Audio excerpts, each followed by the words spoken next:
Dobry jutro, Tuberovsky. I have a fresh bottle of kvass, as you can see. So let me get lubricated and get down to business.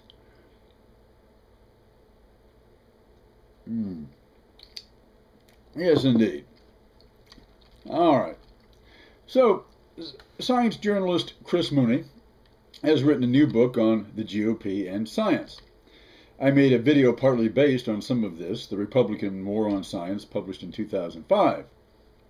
Now, he's written a new one that is more problematic and risks politicizing science in a very unscientific manner. Titled The Republican Brain, The Science of Why They Deny Science and Reality, Mooney traces this to the very wiring of their gray matter. Conservatives' brains, he contends, have larger amygdalas.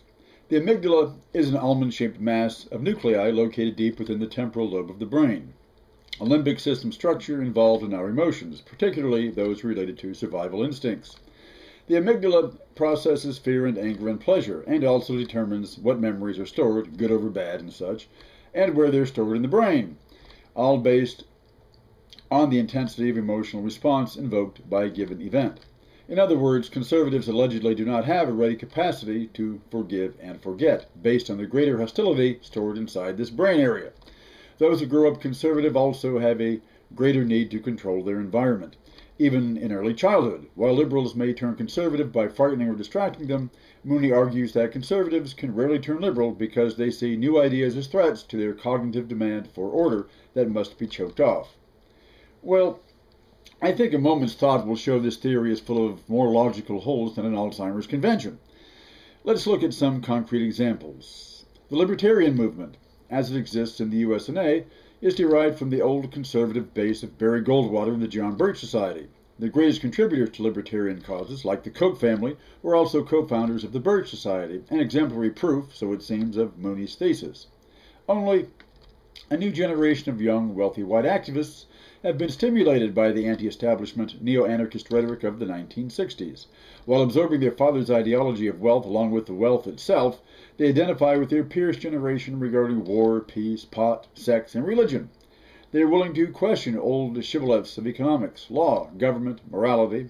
They are often, though not always, willing to debate things on the level of reason, not mere emotion, and are often as genuinely open-minded as many professed liberals. This doesn't contradict what I've earlier said about the movement itself as fascism light, but it's light because it has attracted open-minded persons by pitting itself against conventional liberal thinking that is often poorly articulated by its conventional defenders. For instance, we on the tube can recall the great uproar caused by Hayruka's race video. She naively thought that by openly questioning and doubting liberal views on race and subjecting them to what she considered open analysis, she would at least be recognized for her sincerity of effort, if not the result. Of course, this wasn't the case. Supposedly liberal folk responded with all the vitriol and knee-jerk emotive rage of teabaggers at an Obama hate fest. The difference was that their own sacred cow had been gored. Now, this isn't to say she was right in her ideas, I must quickly add. They can be logically demonstrated as erroneous with little effort, but the point is that enlightenment, reason, and logic went out the window with many professed liberals whose amygdalas seemed as overblown with threat reflexes like some Fox News pundit. Ruka must not only be refuted, she had to be crushed by overwhelming shock and awe, and her ideas repudiated off the tube into some safe, secure recycle bin. This response was hardly scientific. Mooney argues that careful argument and dissemination of fact will not in themselves stamp out misinformation, that overrating their power is a liberal weakness. That much is true. But conservatives are not alone in making sweeping judgments through emotion-based reasoning. Look at famous rebels and revolutionaries in history: Robespierre, Castro, Trotsky, Lenin, men who challenged the prevailing ideas of their society, often quite free-thinking in their values, yet once in power tolerated no ambiguity and demanded intellectual closure on their own core values.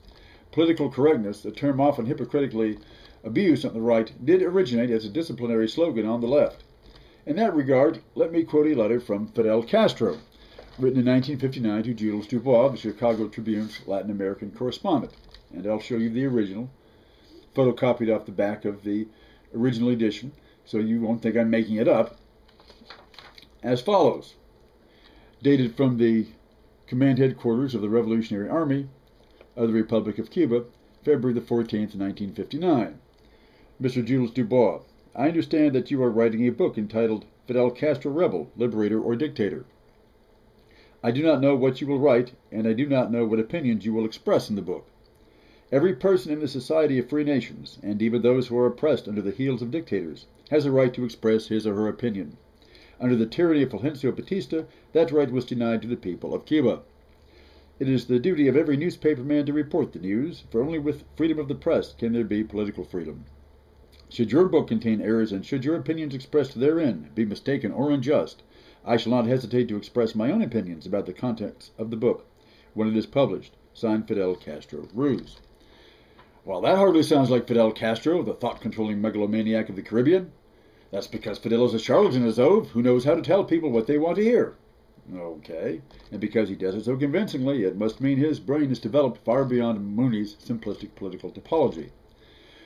So, where does all this leave us on who's right or left, right and wrong? Actually, nowhere, as it should. In his book, Mooney asks, how do I know I'm right? Because I'm willing to be wrong. Or, I'll add, because one is willing to examine one's own ideas, and at least concede where an opponent may be right before demonstrating how he's wrong.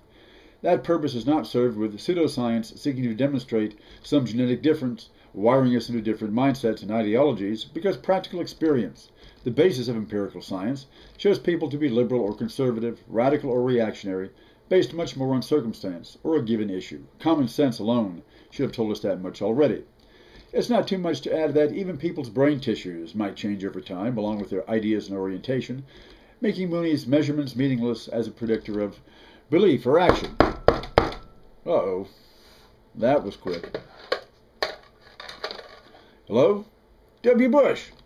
You want to congratulate me on this video and tell our viewers how your open-mindedness on weapons of mass destruction in Iraq was mishandled by closed-minded media liberals. Well, now wait a minute. There's a difference between keeping a mind open to new facts and faith in a real truth higher than mere fact. What's that? The search for higher truth is what keeps us searching and open and unsatisfied with dogma. Well, but after you tear up a whole country and uproot its population and still find nothing, it's time to concede that nothing may indeed be the real truth of the situation. What's the point in trying, then, you ask? I guess it's in the blood after all. How many people will have to bleed to prove yourself right or left?